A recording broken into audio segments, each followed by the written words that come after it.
வணக்கம். நான் உங்கள் ஜெயந்தாரா. நீங்கள் என்னை நிறைய வீடியோஸில் பார்த்துருப்பீங்கல்ல. அதான் திவ்யா கலர்ச்சி. இதில் தூக்கரமாக பிடிச்சி அவள் எல்லாம் கூடலாம் ஆடுவா பாடுவா எல்லாமே செய்வா. ஏன் தான் அவளை சந்திச்சும் ஆயிடுச்சு. அவளே ஃபோன் பண்ணா நான் அவங்க கூட கண்டென்ட் பண்ணோம் சொல்லி வந்தவ தான். சொல்லலாம் என்கிட்ட, உன்னை வந்து 2-3 வீடியோஸ் இருந்தால் பார்த்து நீ செம்ம ஃபிகரு, உன் கூட கண்டென்ட் பண்ணோம். ஆனால் சேலம் மணிக்கெலாம் சொல்லிடுறதா வந்தவ. அதுக்கு போதே சேலம் மணி கூட அவங்க 2 பேர் வீடியோ காலில் பேசினாங்க. சேலம் மணி அவங்க வீட்டில். ஸோ என்னையும் காட்டினாங்க ஃபேஸு. ஸோ ஹாய் மேம், கண்டிப்பாக நம்ம கண்டென்ட் பண்ணுவோம் சொன்னது தான். அப்போலேருந்து ஒரு பீடை பிடிச்சது தான். இப்போ வரைக்கும் விடலை. விடுமா? எப்படி விடும்? அவள் உள்ளே போனாதான் நம்ம உலகம் ஃபுல்லாக சந்தோஷமாக இருக்க போகுது. அவள் உள்ளே போகணும். அதுக்காக தான் ஒரு சிங்க பெண் அயன் லேடி பிறந்துட்டாங்க. ஆட்டம் என்மேதான் இருக்குது. அதான் மக்கள் பார்வை சித்ரா மேடமை சொல்கிறேன். ஸோ என்னோடய விஷயம் இப்படி நடக்கும்போது நான் அவங்கள்ட்ட சொன்னேன், மேடம் இந்த மாதிரி பிரச்சனைலாம் இருக்குது, என்ன பண்ணுறது, இது வெளியே வரணும் நான். ஸோ அவங்க சொன்னாங்க, அதெல்லாம் செஞ்சாங்க. இப்போ எல்லா யூடியூப் சேனலாக இருக்கட்டும், சேட்டலைட் சேனலாக இருக்கட்டும், அவங்கள பற்றி தான் பேசுகிறாங்க. அதே மாதிரி கார்த்தி வந்து ஏன் புருஷன் அப்படி சொல்லிகிட்டே இருக்கேன், அந்த மாதிரிலாம் பேசாதீங்க. அதே மாதிரி சேலம் மணிக்குள்ளே டைவர்ஸ் பண்ணிட்டீங்களா? நாங்களாம் கண்டென்ட் தான் பண்ணியிருக்கோம். இந்த மாதிரி நிறைய பரவுது. நான் என்ன சொல்கிறேன்னா, அவங்க வந்து ஒரு விஷயம் வெளியே கொண்டு வந்திருக்காங்க. எவ்வளோ பெரிய அசிங்கமான ஒரு விஷயம் பண்ணியிருக்காங்க. தைரியமாக வெளியே ஆடியோ போட்டு இப்படி தான் நடந்திருக்கு, அப்படி தான் நடந்திருக்கு சொல்கிறாங்க. அப்புறம் ஏன் மக்கள் திருப்பி மக்கள் பார்வை சித்ரா மேடமே மைனஸாக பேசுகிறாங்கன்னு தெரியல. ஆனால் மைனஸ் கம்மியாக தான் இருக்குது, ப்ளஸ் தான் ஜாஸ்தியாக இருக்குது. அது வேறு விஷயம். அந்த மைனஸ் சொல்கிறவங்களுக்கு தான் நான் சொல்கிறேன், கேட்டுக்கோங்க. இன்றைக்கி வந்து வேறு பிள்ளைங்க இப்படி மாட்டி முழிக்கிறாங்க. குழந்தைங்க உங்கள் வீட்டில் மாட்டி முழிச்சா யார் பார்ப்பாங்க? பண்ணுறவங்களுக்கு நீங்கள் சப்போர்ட் பண்ண மாட்டீங்க. நீங்களும் பாதுகாப்பாக இல்லைன்னா எப்படி நாடு உருப்படவே உருப்படாது. ஸோ சப்போர்ட் பண்ணலனாலும் நெகட்டிவ் பேசாதீங்க. அட்லீஸ்ட் ஒரு பெண் வந்து இந்த மாதிரி சொல்கிறாங்கன்னா, உண்மையை சொல்கிறேன், நான் படத்தை தான் பார்த்துருக்கேன். இப்போ நேராகவே பார்க்குறேன். ஒரு சந்தோஷமாக இருக்குது எனக்கு.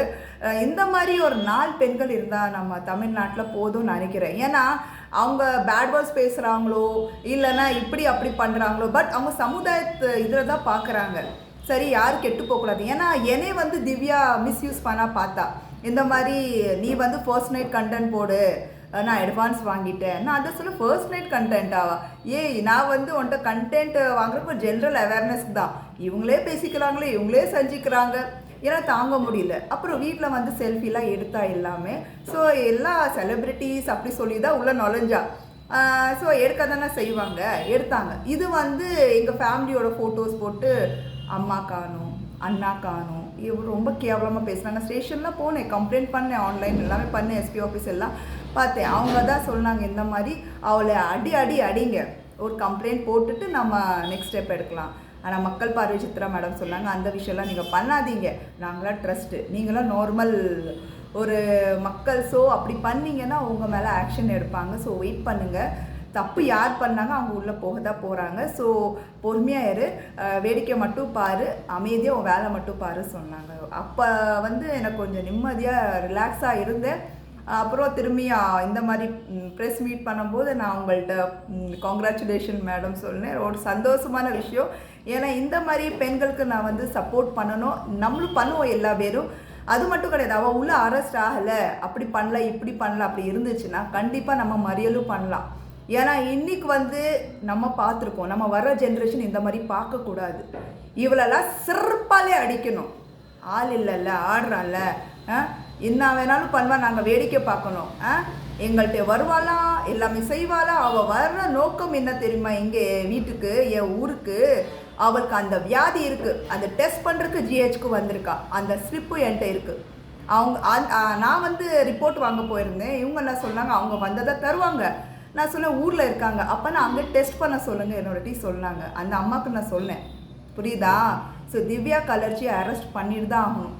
நான் இங்கே ஒருத்தி அவன் மூலமாக எஃபெக்ட் ஆகிருக்கேன், ஆகாமல இல்லை.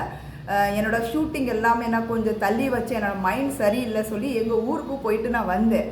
ஸோ அவளை செருப்பால் அடிக்க தான் பிளானு. வேறு என்ன பண்ணுறது சொல்லுங்களேன்?